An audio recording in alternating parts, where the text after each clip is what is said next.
চ জলগুলো ভরে লিখে চ। না না, আমি গঙ্গাতে যাবো না, কারণ আমরা গঙ্গাতে কুমির এসছে তখন আমাকে ধরে নেয়। হ্যাঁ, আমি এখানে ঠিক আছি, যখন কুমির আসবে তখন আমাকে শুধু আওয়াজ দিবা কুমির এসছে, আমি পালিয়ে যাবো এখান থেকে। আরে কপাল, তোকে লিয়ে আর পারলাম না, যাই চলে। তুই যখন যাবি না আমিই তাহলে যাই একা একাই।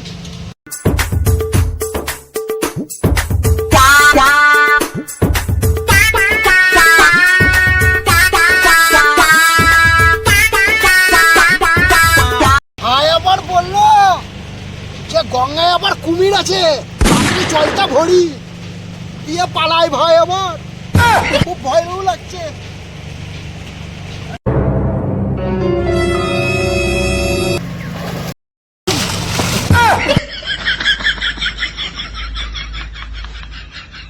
ওরে বাবারে, হাত ফেল হয়ে যেতাম তো আমি, এই তো কুমির ভেবেছিলাম আমি।